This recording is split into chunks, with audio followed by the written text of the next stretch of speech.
O dólar sobe ou desce por conta do modelo econômico que nós adotamos no Brasil. E esse modelo econômico foi adotado pelo senhor Fernando Henrique Cardoso e é mantido pelos 5 governos do PT com casca e tudo, sem mudar nada. Então a conversa é muito poderosa, mas o modelo econômico do Bolsonaro é o mesmo modelo econômico dos 5 governos do PT e é o modelo econômico administrado, imposto ao Brasil, em cima da perna, numa madrugada, eu sei o que eu estou dizendo, né, pelo Fernando Henrique Cardoso. Um dos elementos desse modelo econômico é o câmbio flutuante. Aqui a conversa é boa. Por quê? Porque qual deve ser o preço do dólar? Mal comparando, deve ser o preço da banana no mercado. Eita, que agora eu passei um exagero aqui um pouquinho. Não, é assim mesmo. Se tiver muita banana, se estiver sobrando banana no sábado, no dia da feira, o preço da banana, todo mundo sabe, cai. Não é isso? Se tiver banana sobrando banana, o preço cai. Ou seja, aumentou a oferta de banana, o preço da banana cai. Ao contrário, se faltar banana na feira e todo mundo estiver querendo, podendo comprar a banana, o preço da banana sobe. Mal comparando, é como funciona o mercado de câmbio, o mercado de dólar. Se sobrar dólar, o preço do dólar cai, que nem o preço da banana. Se faltar dólar, o preço da banana é a mesma coisa, sobe. Ou seja, é a lei da oferta e da procura. E aí vamos fazer a conta juntos aqui, que é o que a gente precisa aprender. Eu não vou encher o saco de vocês muito mais do que isso aqui, não. Então veja, o Brasil tem uma conta com o estrangeiro. Tudo que a gente paga para o estrangeiro em dólar e tudo que a gente recebe de dólar do estrangeiro. Então vamos lá, a parte mais conhecida, a balança comercial. Então o Brasil exporta gigantescos volumes de soja, milho, boi, frango, etc, etc. Entra muito dólar no Brasil.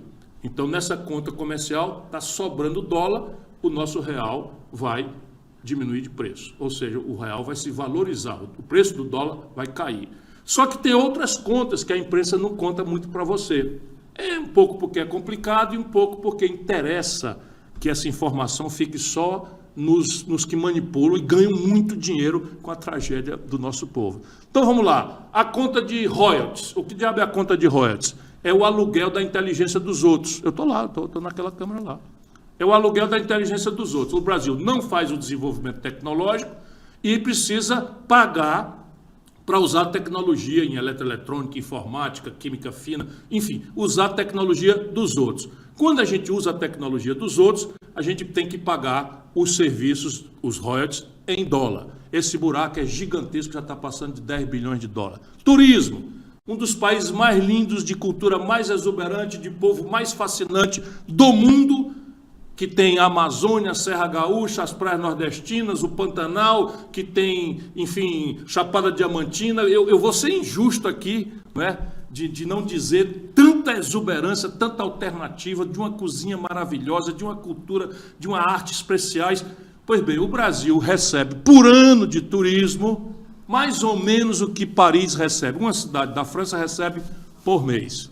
O Brasil. Então, ou seja, nós mandamos muito mais dólar para fora, pagando o dinheiro que os brasileiros gastam lá fora, do que os estrangeiros trazem aqui para dentro. Então, o buraco na conta de turismo também. Para não compridar a conversa, tem um nome que é a conta final. Então, tudo que manda para fora, tudo que entra para dentro, de dólar, conta corrente.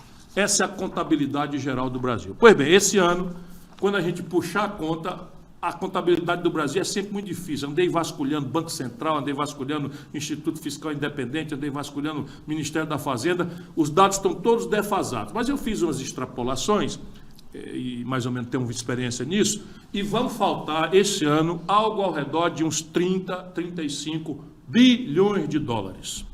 Então, faltando dólar, ou seja, faltando banana, o que é que acontece com o preço do dólar? Aumenta. Essa é a primeira e estrutural razão. Está se aproximando o fim do ano e a conta final do Brasil é em dólar. Só que não é esse o único problema. Você tem alguns outros problemas que marcam, por exemplo, a data do que está acontecendo aqui. A mais importante, a mais grave, é que a taxa de juros no Brasil é muito mais alta do que qualquer outra taxa de juros no mundo, mas está em queda. Um absurdo dos absurdos, criminosamente, mas está em queda a taxa de juros. Enquanto isso, a taxa de juros nos Estados Unidos está em alta. A aplicação de dinheiro, dólar, ela bota um olho no gato, que é segurança, e o outro no peixe, que é rentabilidade. E, mais ou menos, quem aplica dinheiro sabe, se você quer arriscar muito, o prêmio é maior. Se você quer arriscar pouco, ter mais segurança, o prêmio é menor. Pois bem, então o que está acontecendo? A nossa newsletter meio que antecipou isso desde julho. Os americanos têm uma tendência de aumentar a taxa de juros. Já aumentaram bastante. No mercado, essa taxa de juros está para cima. Então, a diferença entre a taxa de juros do Brasil e a diferença da taxa de juros dos Estados Unidos, mais a insegurança que o Brasil gera desse buraco nas contas, é que faz o dólar ficar a risco. Então, tem muita gente indo embora. Por exemplo, do escândalo das Americanas. Você diz, porque o Ciro fica prestando atenção. Olha aqui, do dia do rombo das Americanas anunciado para cá, 85% dos dólares que estavam no Brasil aplicados na Bolsa de Valores foram embora. Por quê? Porque aqui eles conseguem abafar tudo, não sai nada na mídia, e é tudo escondido, é tudo protegido, ninguém foi punido até o presente momento, e pelo contrário, estão fazendo acordo, a newsletter esclarece também, com os grandões, deixando a maioria dos pequenos, quase 10 mil credores aí na Rua da Amargura, estão se acertando grandão com grandão, na contramão do que uma negociação deve ser feita sobre justiça, sobre, vamos dizer, liderança da justiça brasileira, no caso da justiça do Rio de Janeiro. Pois bem, do rombo das Americanas, a esculhambação das Americanas, para hoje, mais essa notícia do juros dos Estados Unidos, 85 de cada 100 dólares que estavam na Bolsa Brasileira voaram, foram embora. Ou seja, foram-se embora. Ou seja, está escasseando o dólar, e aí está a explicação por que o real está se desvalorizando, por que o dólar está ficando mais caro. Ok, isso tem consequências graves. Como eu disse, nós importamos remédio, importamos trigo, etc, etc. Isso gera, qualquer aumento do real em dólar, gera inflação. É uma conta certa, porque é uma inerência do modelo. Na hora que gera inflação, o modelo manda atirar com juro alto. O Banco Central está comprometido em cair o juro, mas as condições práticas do modelo mandam o Banco Central atirar com taxa de juros se essa escaramuça cambial continuar e ameaçar e ir contaminando os preços. Porque tem um tempinho aí que pode ser que vá e volte e tal, mas esse vai e volta em si já é um prejuízo extenso, porque você imagina, um investidor estrangeiro, ele não sabe o que é uma variação de 6% em 3 meses. 6% é o lucro de um negócio concorrencial. Como é que eu faço o cálculo? A contabilidade é toda em dólar, então eu faço o cálculo aqui que vai ser o dólar 4,80, de repente o dólar vai para 5,16, dá 6% em 3 meses, os estrangeiros não virão para cá o investimento direto. E aí vem a grande picaretagem com que se empulha o Brasil.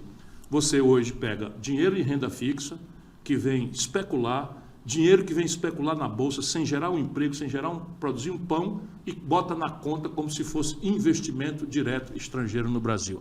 Esse país não é para amadores e, infelizmente, eles estão dando as cartas no Brasil, pensando que estão mandando, mas, na verdade, estão só fazendo o serviço sujo da agiotagem financeira local e internacional.